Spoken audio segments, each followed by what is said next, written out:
Thank you for listening to We Have Ways of Making You Talk. Sign up to our Patreon to receive bonus content, live streams, and our weekly newsletter with money off books and museum visits as well, plus early access to all live show tickets. That's patreon.com/wehaveways.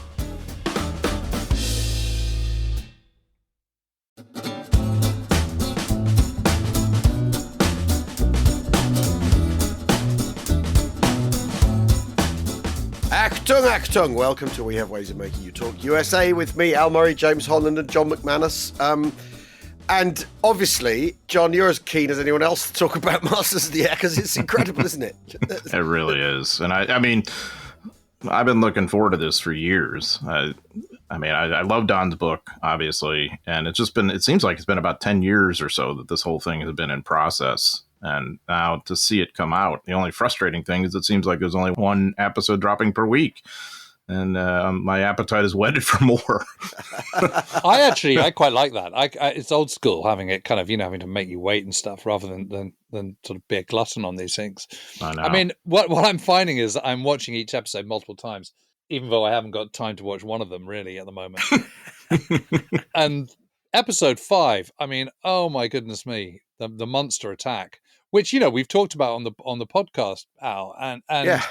That's one where kind of 13 go out, only one comes back or whatever it is. I mean, it's just astonishing. And I thought that was so brilliantly done. Yeah. Absolutely. Yeah. I mean, I can't really fault it at all. The only thing I would question is the use of a German farmer of a tractor in the distance, but I'll kind of let that one go. He wouldn't have fuel for that tractor, probably, right? He wouldn't have had the tractor and he wouldn't have had the fuel. Yeah. That's why they need to go to Russia. Well, Ukraine, of course. Yeah, of course. Yeah. But that's my one. That's your one quibble. That's my one quibble. Well, what I like about it, it is the unvarnished truth, because a lot of these, as we all know, a lot of productions that you watch, the good guys never get hurt, and there's mowing down the bad guys or whatever, and you even see that in some World War II movies that purport to be truthful. In this, you see the unfortunate reality that the 100 Bomb Group was basically dying in the fall of 1943. I mean, they were just getting decimated. What's interesting is even given that, this is the biggest show that Apple TV have had. It's launched bigger than anything else they've had. So that it's quite interesting. There's an appetite for, A, the Second World War, B, something that isn't, dramatized to the point of sort of being unrealistic. I think that in itself is fantastic. Fascinating. I mean, obviously, the extremely hot cast is helping me watch it with my other half, because she's like, oh, right, are they, is Elvis in it this week, basically? but I think it's fascinating because, that every so often there's this idea that no one's interested in the Second World War anymore, and that and we've got over it, and we should get over it, or it's old news or whatever. And then you make a thing like this it's a modern sensibility, isn't it, to show it in an unvarnished form, isn't it? To make it like this and it be so successful. I think for those of us in the business of talking about the subject, I think it's a fantastic sign, isn't it? Wouldn't you say? Yeah, I think it is. But I also think the other thing is that's really struck me over the last kind of year of watching events unfold in Europe and the Middle East is that the reference points for those conflicts is the Second World War rather than the conflicts that have happened in between.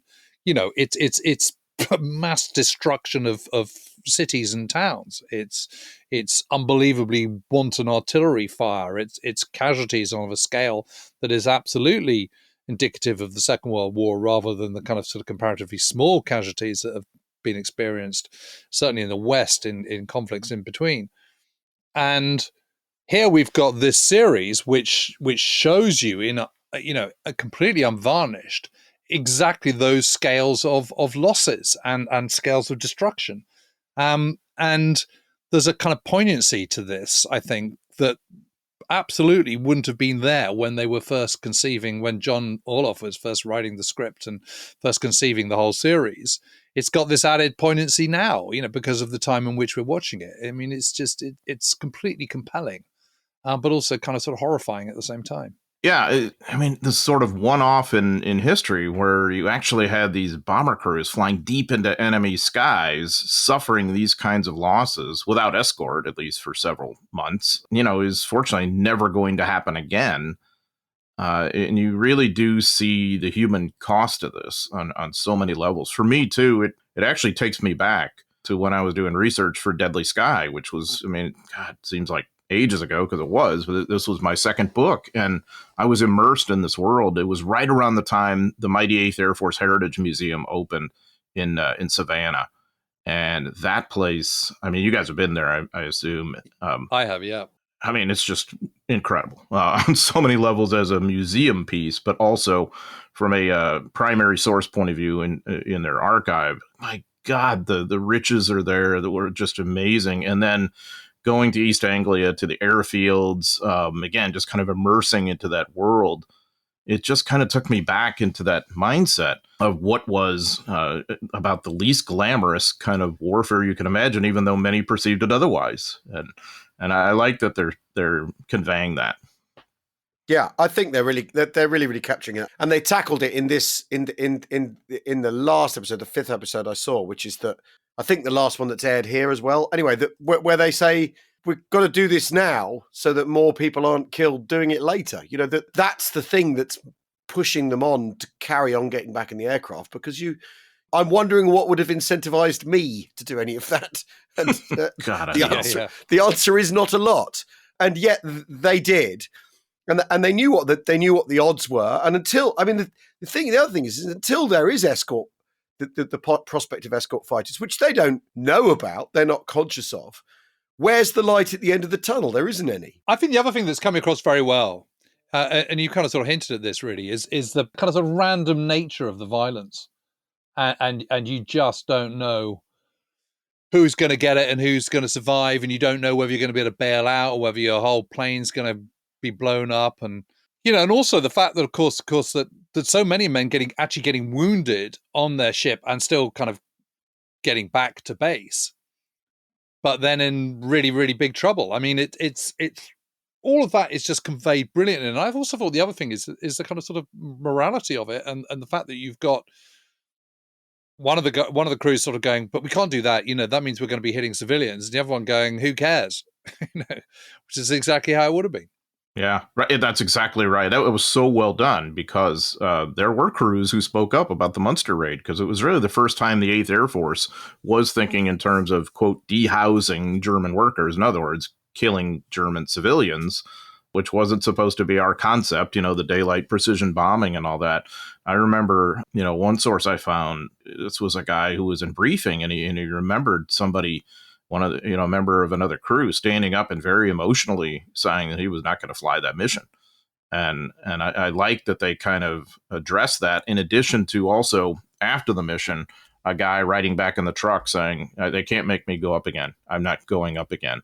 And it's like, like Al was just saying, what would induce me to continue doing this? And I think that guy is kind of speaking for the audience on some levels, yes. Isn't he? I mean, we're all like, no, I don't want any more of this.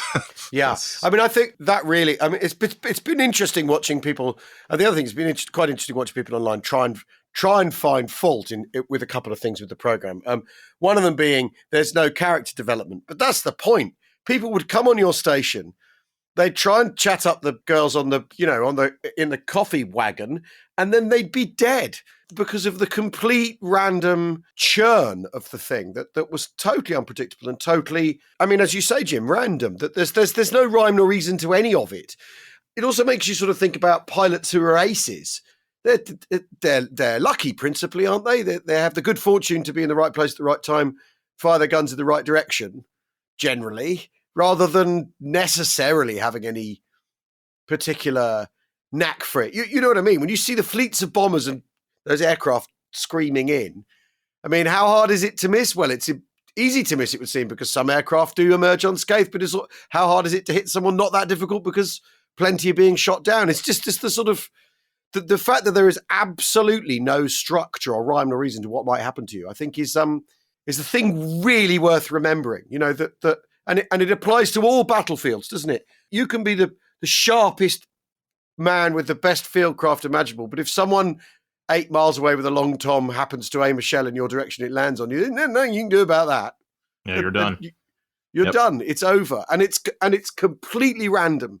and you can be moving as fast as you need to and zigzagging like crazy, but they'll get you. Fate has it in store, and it's hard not to feel sort of fatalistic about the whole thing. Watching it, that now I'm watching. I think there's no point. Even though I sort of roughly know what's to come, you sort of think, well, there's no point liking that character because he's toast. Yeah, which is very real to the time, isn't it? Exactly. I can't get too close to anybody. Yeah. Yeah, exactly. And the price you pay if you are close to someone, personally, I think is the other thing that's creeping into the story. It's fascinating. Brilliantly done. But what we're going to do on the podcast is when Masters of the Air is finished, when it's completed its run, when the 8th Air Force go out in their last raid on April the 25th, isn't it, 1945?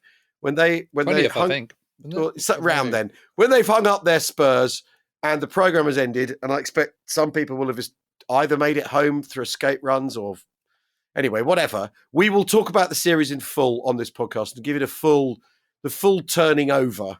And hopefully contain that in one episode. However, what we're going to do today, and the sharp-eyed of you on social media saw this, we're going to ask some questions. Well, I'm going to ask the questions on behalf of the listeners of Jim and John, and I might pop in with my own opinion here and there, but maybe not, because I these are great questions, and I'd like to see them. I'd like to see what you think, John, to be honest.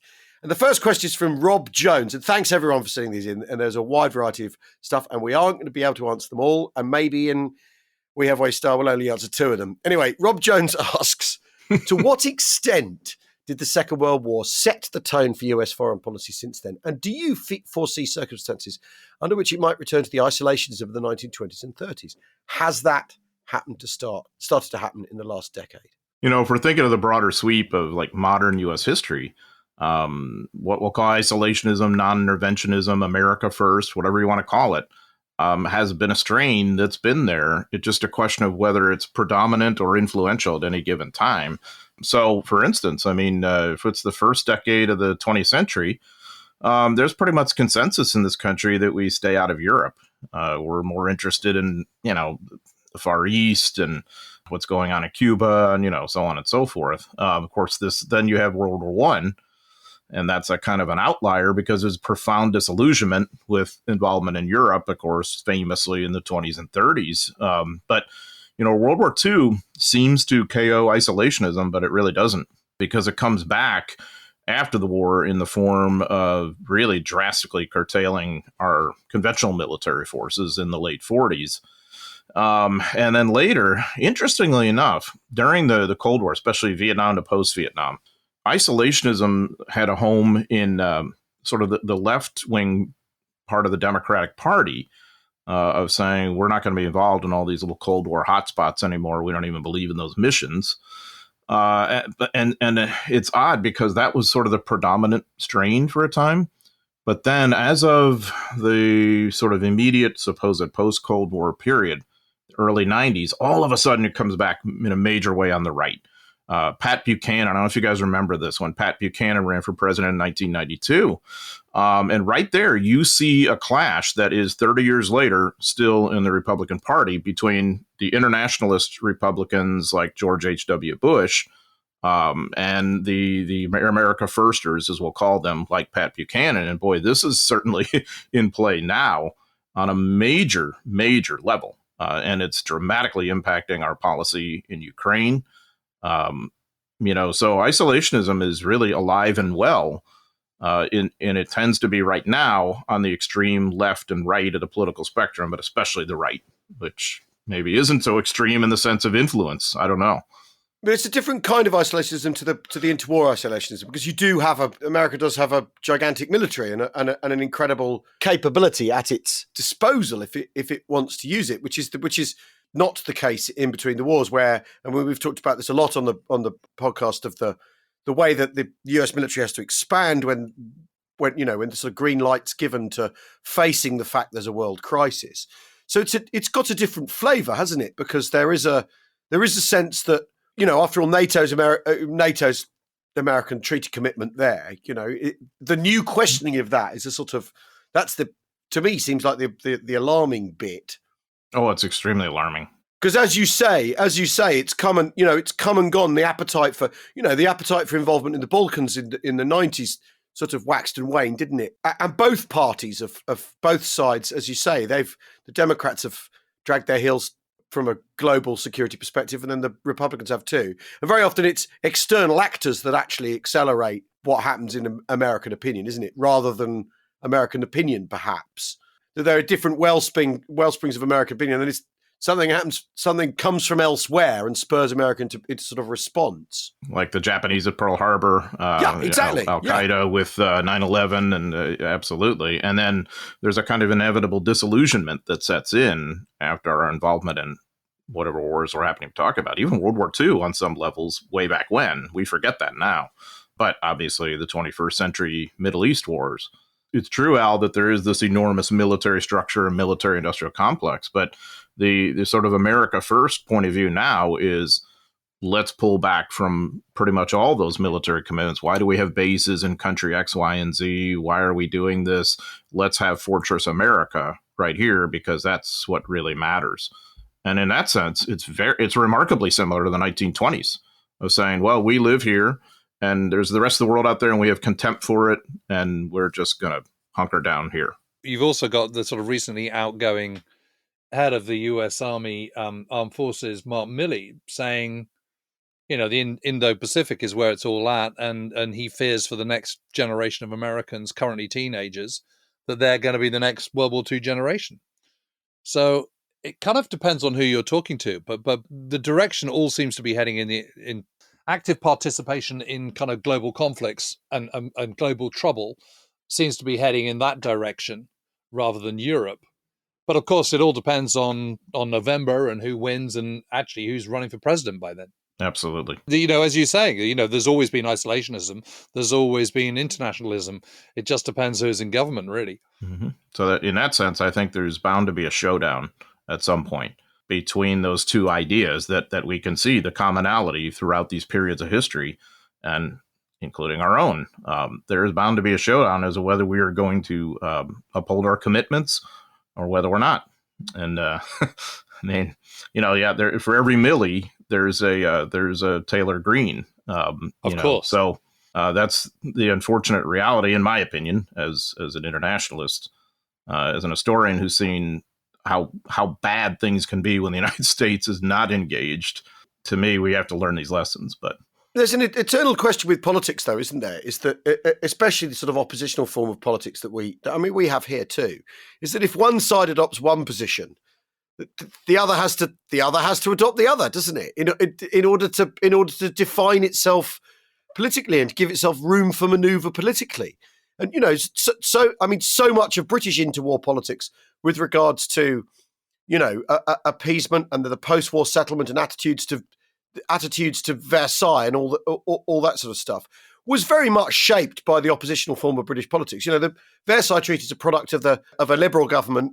Then you get a conservative government coming, and of course there's a whole load of people in the conservative government who don't like the Versailles Treaty because it's come from the other side. That these ideas of consensus within politics are very often, they can appear strong, but they actually can be very, very vulnerable and brittle to simply people needing to forge some political space for themselves. And after all, at the moment, American politics, there's someone who has made a virtue, I am going to use that word about Trump, he's made a virtue of creating political space for himself by simply tossing out the things that were consensus, just throwing them away as he's gone, saying the things that were impolite to say, saying the things, crossing all the lines, and demonstrating that actually very often political consensus is as much a position as political differences, that people hold to things because that's good political sense. You know what I mean? Rather than anything they believe or rather than anything they actually hold to themselves. Because there's a whole load of people, I think it's fair to say there's a whole load of people in the Republican Party currently second-guessing the possibility of a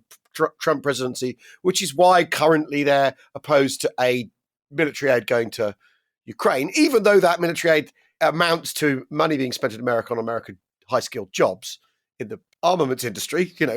That's where the money's going. It's not being given to Ukraine. And were Trump's position different, theirs probably would be too. No one believes any of this, which always makes me tear my hair out about politics, because we've had years of political posturing around big questions that has been purely for advantage and purely to, we had a government where unless you agreed completely with Brexit, you weren't going to get anywhere. to the point of there not actually being a debate about it, just being which side you were on. You know, I think have I made my. Yeah, you have. But I also think. But I also think there is a point where reality trumps posturing, and you know, it's all very well saying, you know, I'm going to be isolationist or I'm going to be internationalist or whatever. But real events have a kind of habit of forcing hands and forcing public opinion. Yeah. You know, it's all very well, you know, for saying, well, we're not going to spend anything more on Europe until Europe goes pear-shaped and suddenly American security is a threat. Then suddenly it's a whole different ballgame. And you know that's exactly what was happening in the 40s. 1939, 1940, of course.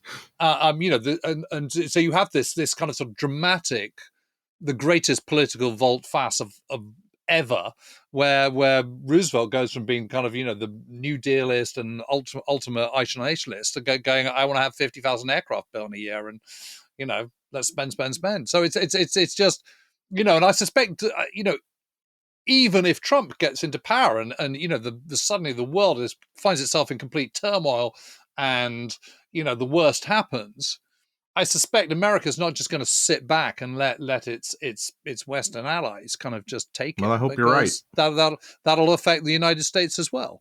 Yeah, well, yes, but you know, you're speaking rationally now. Others don't look at it that way. But if only because, you know, Europe is one of America's biggest markets. The American economy needs to trade with Europe. Money talks, right? You know. Well, yeah, but that's the sort of mundane rather than the, you know, tanks rolling into somewhere. The question of security means your trade is secure. You know, you only have to. The place where this is being demonstrated is in the Red Sea, after all. You know, where the interconnectedness of things is being laid bare by some people with some drones. You know, and you've got to take that. I'm afraid you have to take that seriously, whoever you are, if you believe roughly in the global status quo in terms of trade, regardless of anything else, you know. I mean, it's all true, but there's a sense among, I think, many of my countrymen that in the end, it's Americans who take the worst end of the stick for all that involvement, and we neglect our problems and issues here. And I think there's a sense among some that they've been left behind as we've sort of looked outward in this internationalist kind of milieu or whatever, and so hence the term America First, which basically means let's worry about solving problems here in America first, and a kind of a blind eye to the fact that it's interconnected with what's going on globally on many levels. So yeah. I'll tell you what we're going to do. We were going to do another question before a break, but there isn't time. I can see which way this podcast is going to go. We'll see you in a moment after a break.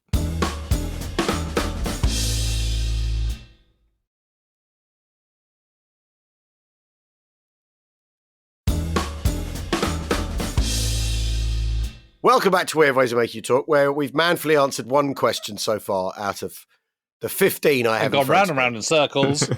Our next question comes from, listening legend, I'm going to call him, Andy Aitchison, Akak Aitchison, who's been with us since the beginning, who asks, this is a good question, what were the key differences in command style between the British, and he uses the word Yanks, I'm afraid, John, between the British and the Yanks, especially in Northwest Europe?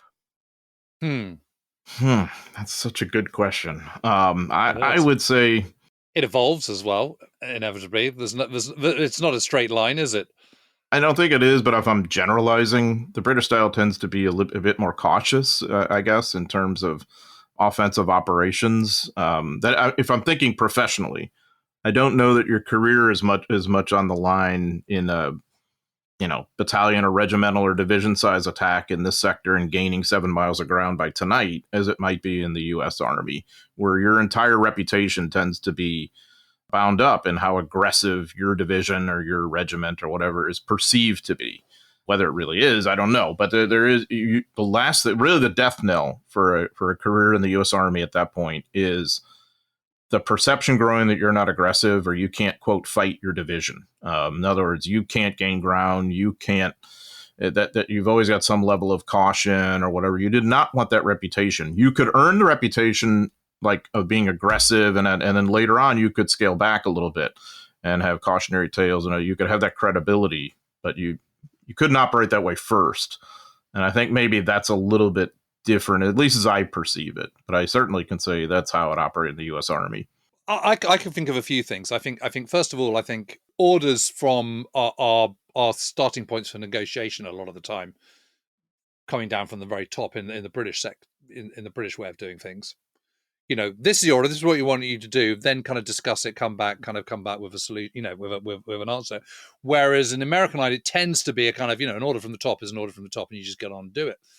The other thing is, I think the Americans generally have a kind of sort of broad front approach. We've got lots of stuff, so let's smother the enemy all at once along a kind of a big approach. Whereas the British way, because of the kind of shortage of manpower, tends to be much more let's sort of probe and find the weak spots and exploit the weak spot, rather than this kind of broad front approach. So I think those are the two major differences. I mean, it's really interesting. I mean, obviously, I'm immersed in Italy at the moment, and Lucas, when he gets to Anzio, he hasn't spent a huge amount of time with the British contingent, which is predominantly the first infantry division, and he says, I can't understand what they're saying half the time. Just because and it's not the accent so much, it's more the choice of words. And I think particularly at that time, I think it's being kind of sort of whittled away a little bit in the last sort of 30-40 years, but the British had a sort of huge penchant for sort of talking in sort of analogously. What's the word? Is that the analogously phrase? Analogously, like talking in metaphors and all this sort of stuff, and lots of references to cricket and we're going to hit them for 6 and we're going to do this, and that's a sticky wicket and all this sort of stuff. And if you're American, you're just thinking, what the heck? What is all this stuff? So it's not that they don't understand the words, it's just they don't understand the context in which those phrases are being used.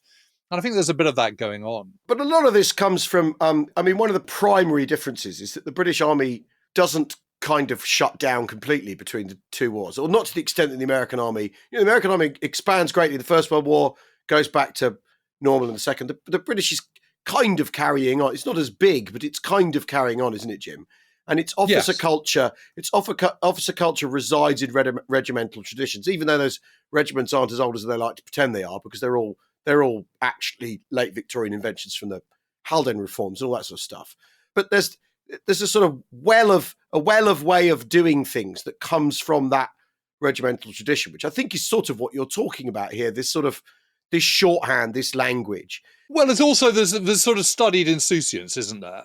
And sort of British playing everything down. I mean, I've just been reading Those Devils in Baggy Pants, and I'm also reading an account of an action by a kind of a British commander, and literally, it is written in the same language, but that's about the only similarity. I mean, they're so different in attitude. Well, we had to sort of, so we pour some lead into some kraut heads is kind of, the Ross Carter kind of approach. Much blunter. Whereas this was where the British Irish Guards commander is going, and then my number 3 company was completely overrun, which was obviously a bit of a problem.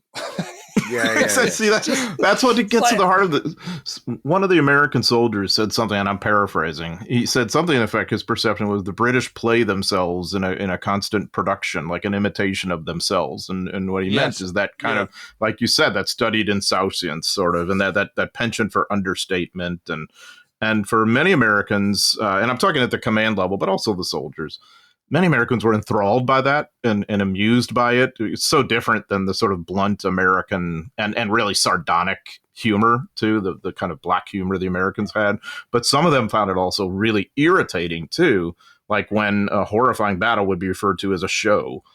It's been quite a show or something. And so I do think that revealed a very interesting cultural difference. Yes, he said, okay, so listen to this. He says, I said that, I rang up brigade saying it's no good taking another slice to fill it up. We must have tanks, even a troop by first light. I reiterated this statement at about 2 hourly intervals to try and impress upon brigade the seriousness of the situation. And then he says, this was all made rather difficult as one had no idea really of what the situation at number 3 company was. Whole company's been overrun. That's what the situation is. I mean, it's just just extraordinary. But a chunk of this is tied up in class, right? Of course. What you don't. Again, we're going to generalize here, but what you don't have in the American Army is anything like the stratifications of class and also the reinforcements of class that exist within the officer structures. The British Army, chaps look out for each other. If you've gone to the right school, that there's that amazing scene south of Nijmegen where there's a powwow between all the armoured brigade people, and one went to Westminster, one went to another one's a Wickhamist, and they're all in their old school. They're all Etonians. It's just that binding and bonding and looking out for each other, and also the sort of the shorthand of the language that comes with isn't present in the American Army in that way, is it? I mean, it's not in the same way. It's you do have some elements of class, of course. Your officers are probably come from a little bit better socioeconomic circumstances, likely. You've got the professional class of West Pointers. I mean, certainly that. And I think the biggest divide for the Americans is race, honestly, because if you don't happen to be white, then you are an underclass on some levels. And that would be the true divide. Among whites, there really isn't quite as hardcore of a delineation, I suppose. Yeah. Well, that actually nicely leads us to our next question. So Nereus asks, are there any Hispanic-specific units in the military? Are they fully integrated? Same for citizens of German descent. Does that guarantee they are to serve in the Pacific? So how does it break down? Or does it?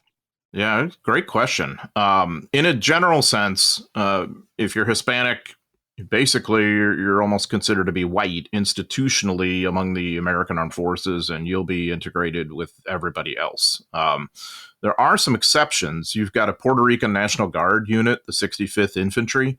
They're not major combat players in World War II. They will be in Korea. They're going to be part of the 3rd ID, actually, in Korea. So you did at least have something of that level of tradition. Then you've got another unit. This is Arizona National Guard, 158th Infantry or Regimental Combat Team, which contains it's really quite a diverse unit, especially by the standards of the U.S. military forces at that time. So you've got whites, many of whom are sort of cowboy and rancher types.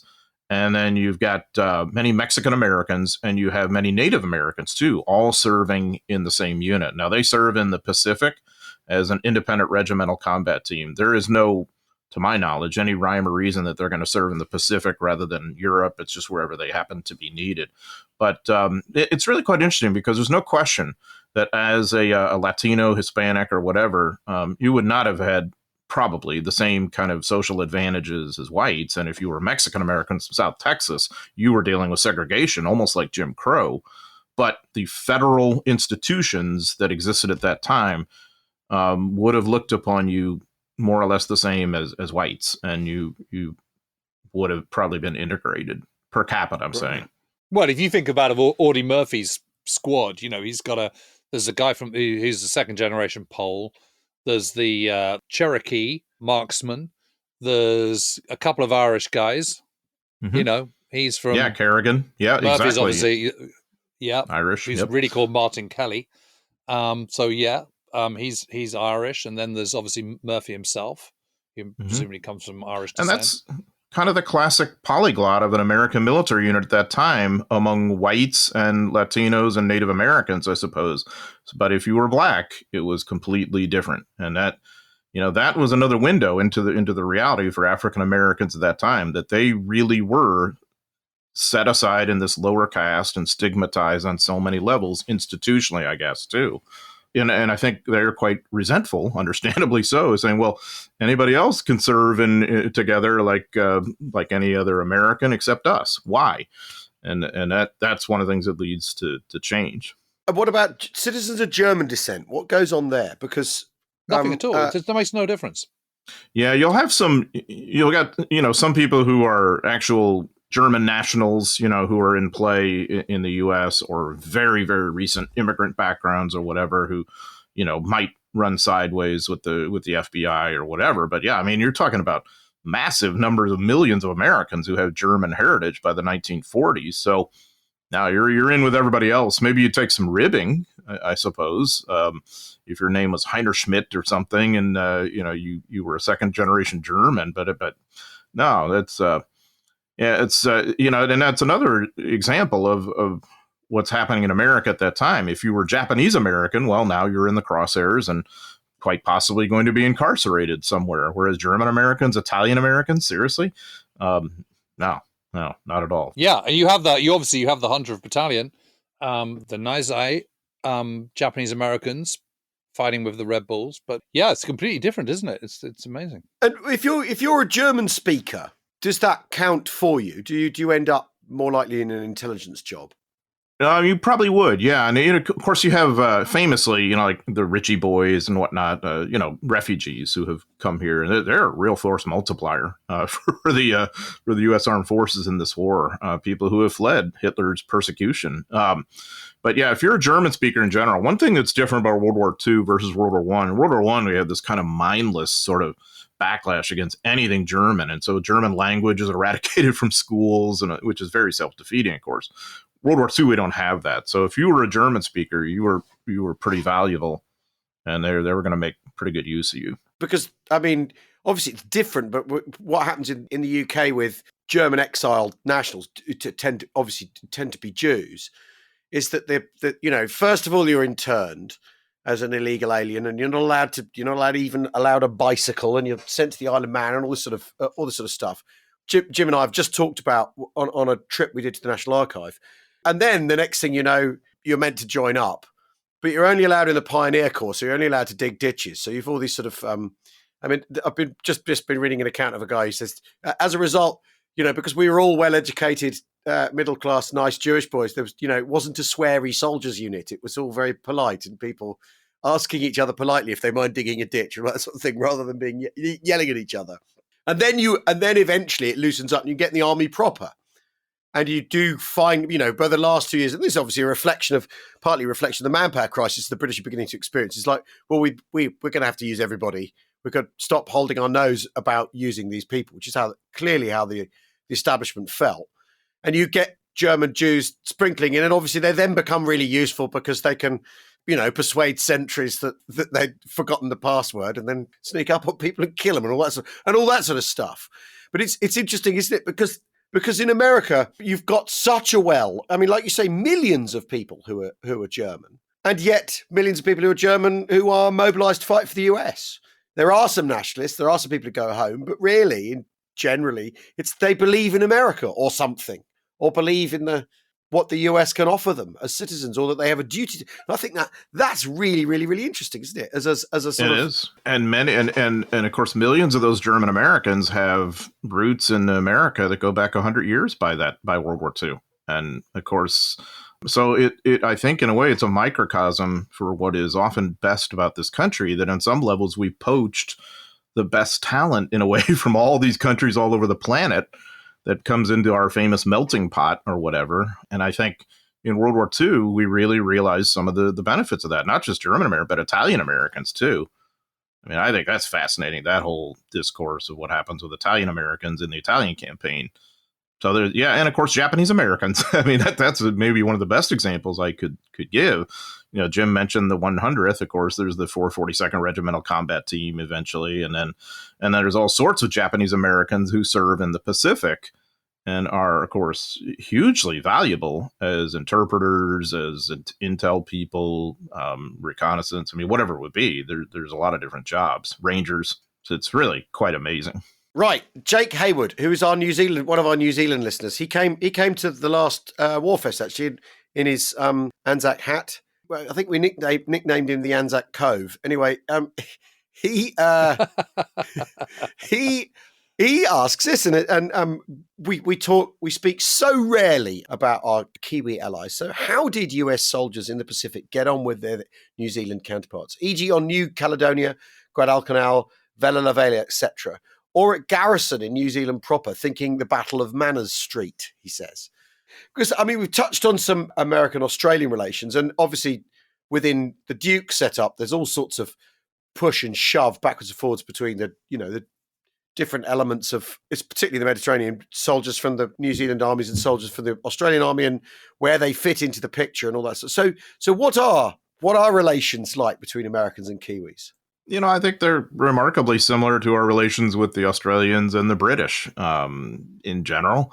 Get along very well. There's all sorts of heartwarming stories about Americans based in New Zealand who are welcomed by host families and consummate very strong friendships. Anytime that American forces are operating with New Zealand military forces, the relationship tends to be solid and productive and good allies together.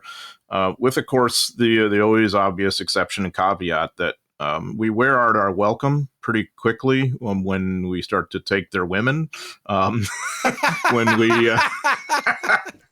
When we are throwing our money around and our better uniforms and all the usual kind of American kind of vulgarities that could come from that, too much drinking, and so it's really, I think, not all that different than what you've got with our other Western-oriented allies. Right. Okay. And I tend to think that, again, I think I've told you guys this before, but I tend to think the bulk of the tension really is generated by the Americans and things they're saying, choices they're making, just the kind of general vibe sometimes. And because also remember, these American forces are huge and they're fractious too, and they're diverse and whatnot. And so, you got a lot of people there who are not very good representatives of your country, diplomats, shall we say. And that's just the nature of the beast, I mean, we can't control everything as commanders in that respect. So I think it's a pretty positive relationship overall, though. Yeah. I mean, young men who've been trained to fight who are bored. I mean, there you are. That's automatically they're bored and they're full of themselves. Just having to, I think there's a kind of an American mindset of, okay, well, I've uprooted my life and I've gotten aboard a ship and traveled thousands of miles away and I'm here to save you. There's already a kind of an American condescension toward the rest of the world, I think, on some levels. And it's like, okay, well, you guys drew us into World War I, you drew us into World War II, and now you need us again. Okay, I'm here to save you. And now with the Americans here, things will just be fine. And and you look at like the soldier pamphlets of the time, and they're usually really cautioning against that attitude. They basically, to use 21st century words, are saying, hey, dude, these folks you're with now have been fighting for years, and this is a personal war to them. And if their cities look shabby or whatever, it's because they're freaking getting bombed or, because they're under duress and they've been rationing for years. And you're pretty lucky compared to all this. And you need to behave yourself and respect your allies. It's a terrific message. And I think it resonates no matter what time period we're talking about. But I think overall, again, I'd say these are, when you look at alliances throughout human history, these are terrifically successful and good alliances. I mean, it's a good relationship. Yeah. Actually, yeah. Okay, there we go. A huge thanks for your questions. And those of you who sent us questions, I'm just looking down the list that we didn't get around to, but there we go. If you're a listener, that's the deal. Let's be honest now. We might not get to you. No surprises. Great to speak to you, John. I'm sure next time we talk, we'll be going, bloody hell, episode 6 of Masters of the Air. What was that all about? Thanks, everyone, for listening. We will see you all again very soon. Cheerio. Cheerio.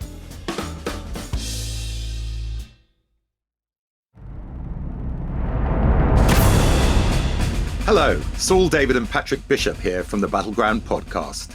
We wanted to give you all a heads up on what we've been up to on Battleground and the exciting places we're taking it. Each Friday, we bring listeners a weekly insight into events in Ukraine, based on our joint expertise as historians and my experience as a war reporter, supplemented by frontline coverage from contributors in the field, as in the latest episode marking the 2nd anniversary of the full-blown Russian invasion, which features a brilliant frontline dispatch from journalist Askell Krushelnitsky. But that's not all. Midweek, since the start of the year, we've been delving back into the dramatic and epoch-making events of 80 years ago in Battleground 44. A fresh take on the battles, personalities, themes and controversies of this crucial period in World War II. This week, we're looking at the French resistance, with episodes on the Eastern Front, the Great Escape, and much, much more to come, aided by input from some of the great historians of our age. So if you want to hear truly informed and insightful news and analysis on the war in Ukraine, as well as our gripping Battleground 44 series, just search Battleground on Apple, Spotify, or wherever you get your podcasts.